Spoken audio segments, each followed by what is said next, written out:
নমস্কার, আমার চ্যানেলে সকলকে স্বাগত জানাই। আজকে আমাদের গল্প শুভা, রবীন্দ্রনাথ ঠাকুরের লেখা।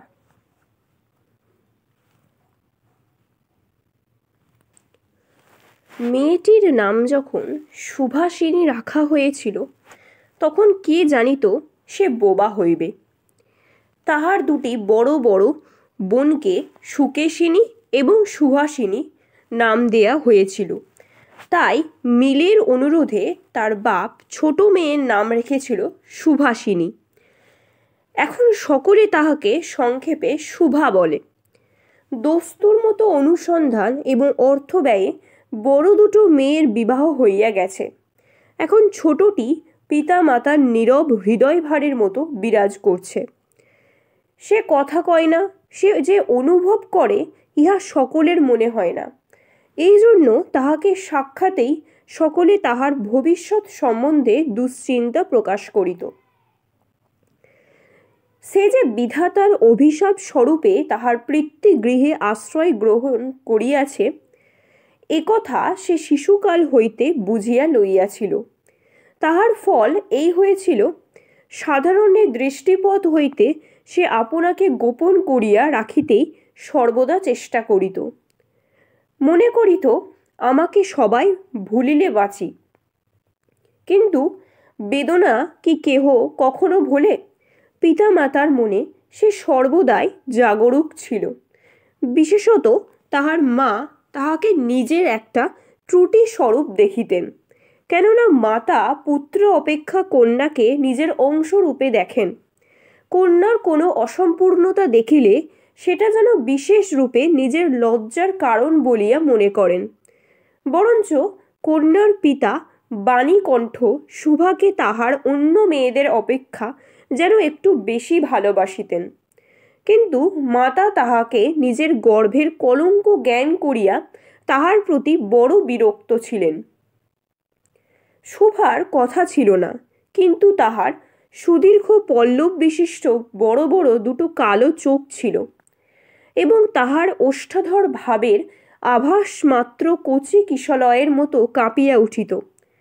কথায় আমরা যে ভাব প্রকাশ করি সেটা আমাদিগকে অনেকটা নিজের চেষ্টায় গড়িয়া লইতে হয়, কতকটা তর্জমা করার মতো।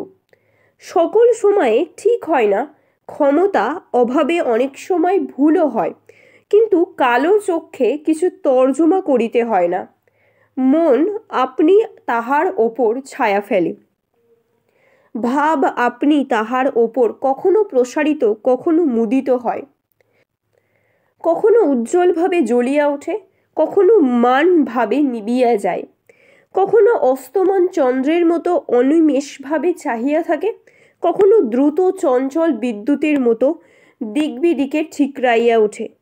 মুখের ভাব বই আজন্মকাল যাহার অন্য ভাষা নাই, তাহার চোখের ভাষা অসীম উদার এবং অতল স্পর্শ গভীর, অনেকটা স্বচ্ছ আকাশের মতো। উদয়স্ত এবং ছায়ালোকের নিস্তব্ধ রঙ্গভূমি। এই বাক্যহীন মানুষের মধ্যে বৃহৎ প্রকৃতির মতো একটা বিজন মহত্ব আছে। এই জন্য সাধারণ বালক বালিকারা তাহাকে এক প্রকার ভয় করিত, তাহার সহিত খেলা করিত না। সে নির্জন দ্বিপ্রহরের মতো শব্দহীন এবং সঙ্গীহীন। গ্রামের নাম চণ্ডীপুর। নদীটি বাংলাদেশের একটি ছোট্ট নদী। গৃহস্থ ঘরের মেয়েটির মতো বহুদূর পর্যন্ত তাহার প্রসার নহে।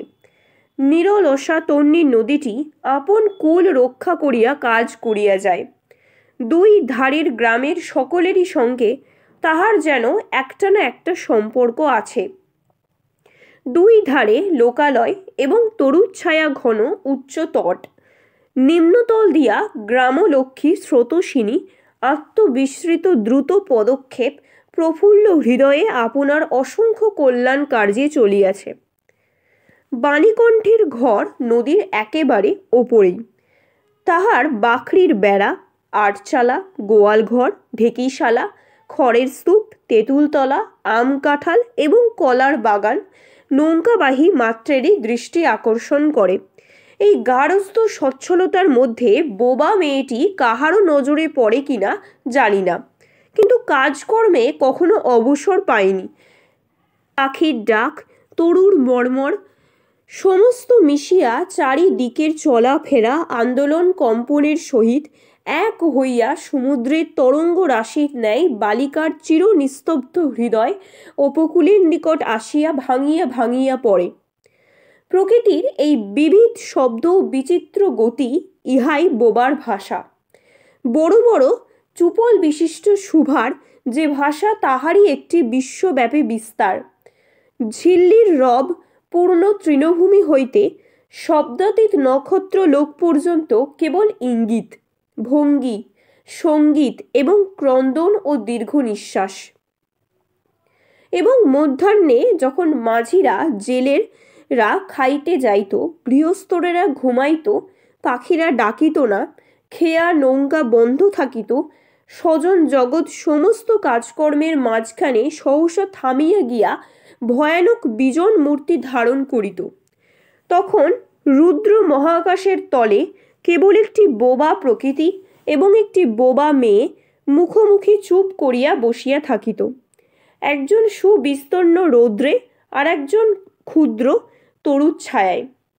শুভার যে গুটিকতক অন্তরঙ্গ বন্ধুর দল ছিল তাহা নহে, গোয়ালের দুটি গাভী, তাহাদের নাম সর্বশ্রী ও পাঙ্গুলি। সে নাম বালিকার মুখে তাহারা কখনো শুনে নাই, কিন্তু তাহার পদশব্দ তাহারা চিনিত। তাহার কথাহীন একটি করুণ সুর ছিল, তাহার মর্ম তাহার ভাষার অপেক্ষা সহজে বুঝিত।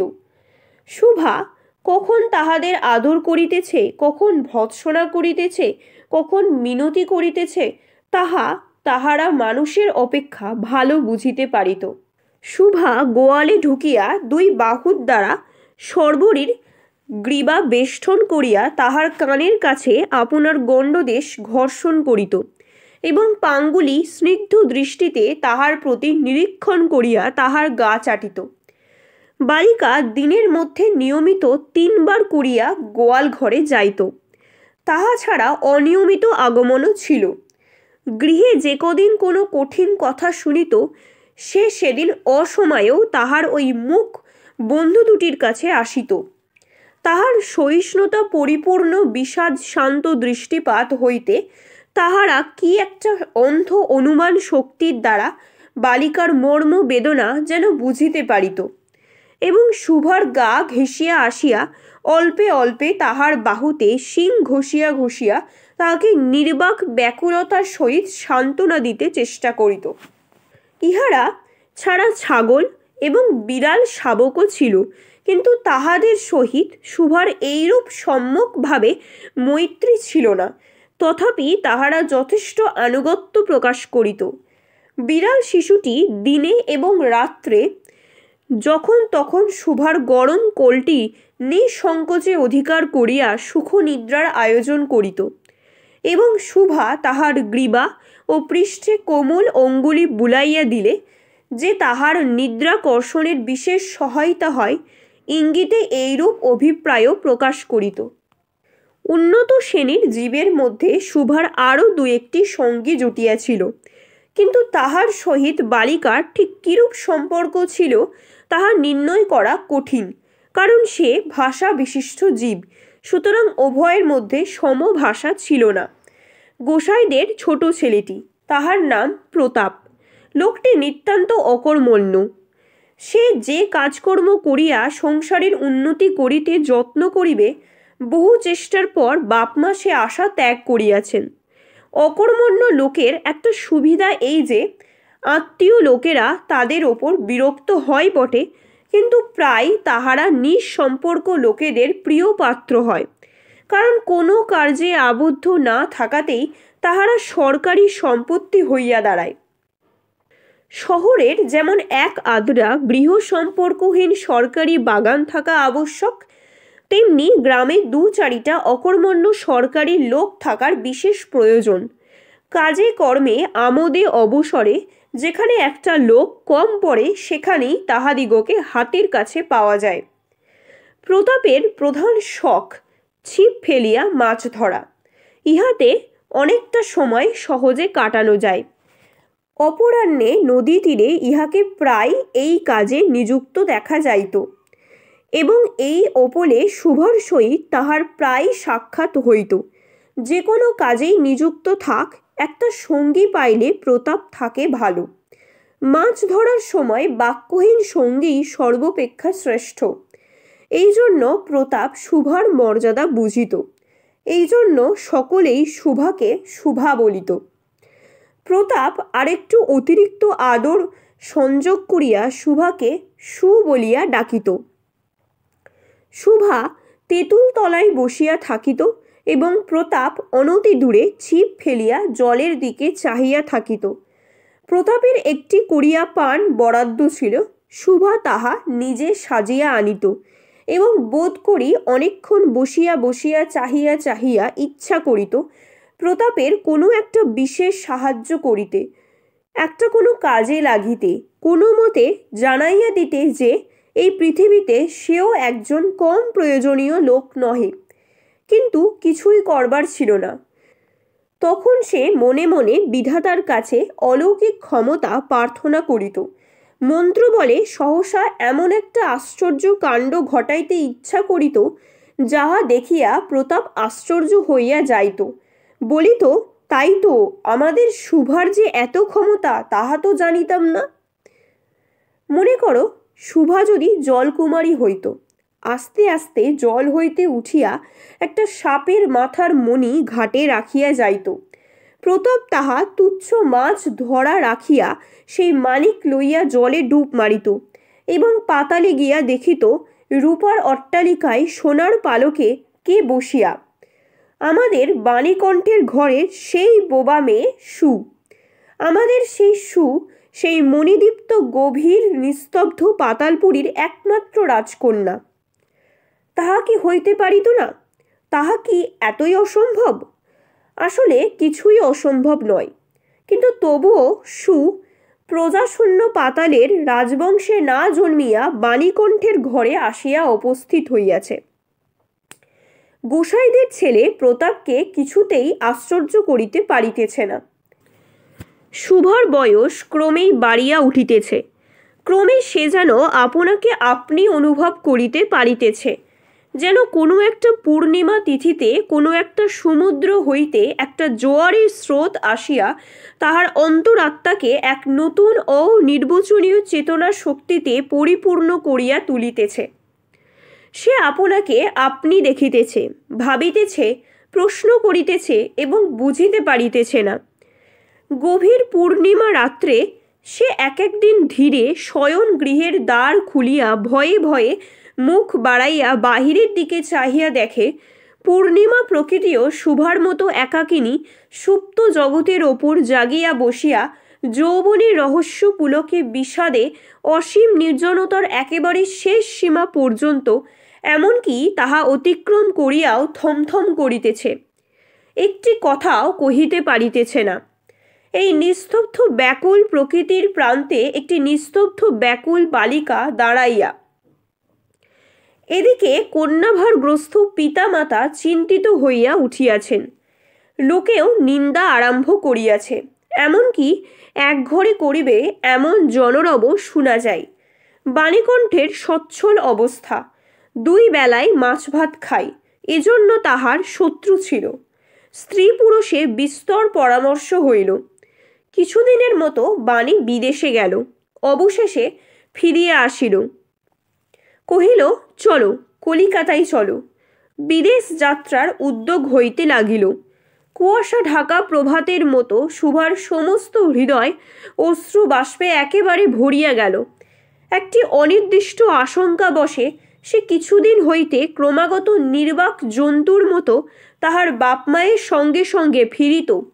ডাগর চক্ষু মেলিয়া তাহাদের মুখের দিকে চাহিয়া কি একটা বুঝিতে চেষ্টা করিত, কিন্তু তাহারা কিছু বুঝাইয়া বলিতেন না।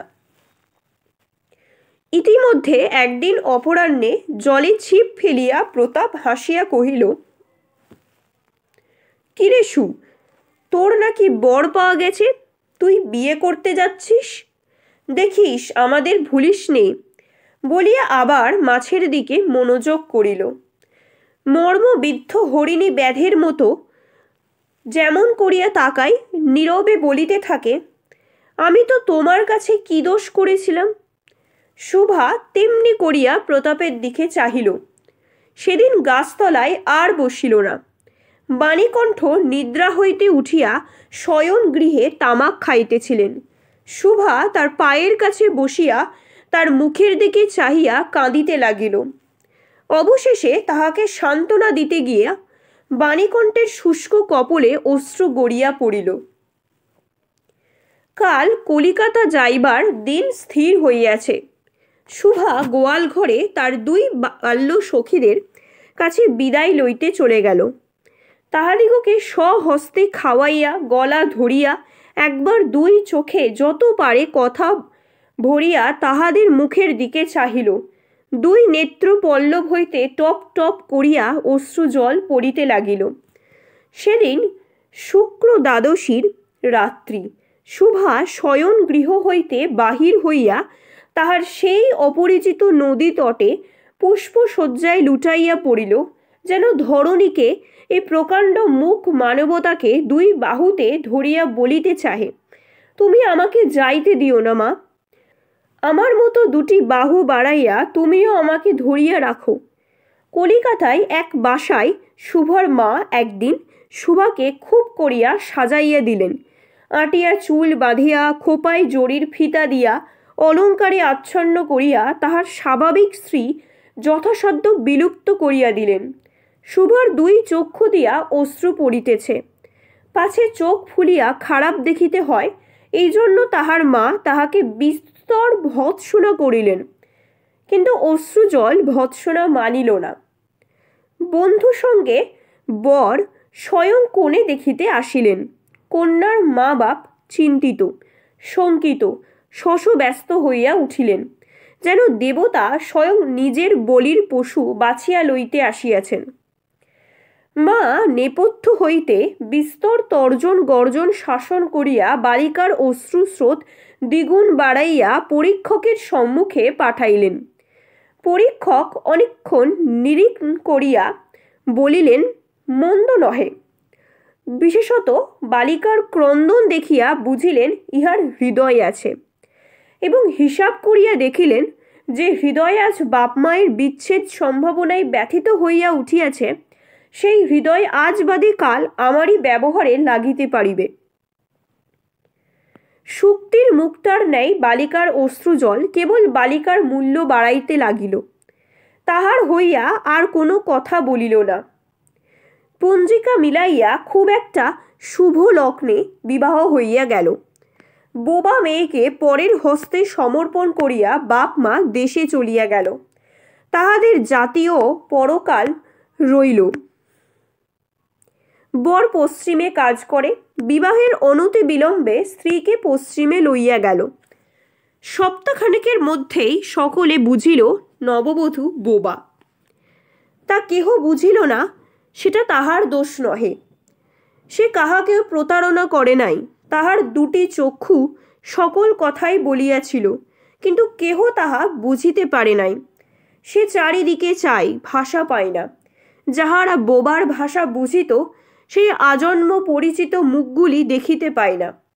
বালিকার চির নীরব হৃদয়ের মধ্যে একটা অসীম অব্যক্ত ক্রন্দন বাজিতে লাগিল।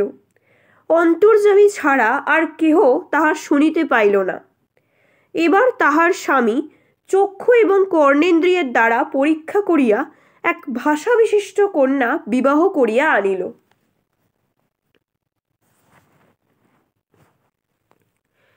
আজকের গল্প এখানেই শেষ। গল্পটি কেমন লাগলো তোমরা অবশ্যই কমেন্টে জানিও। চ্যানেলটিকে লাইক, শেয়ার এন্ড সাবস্ক্রাইব করে দিও।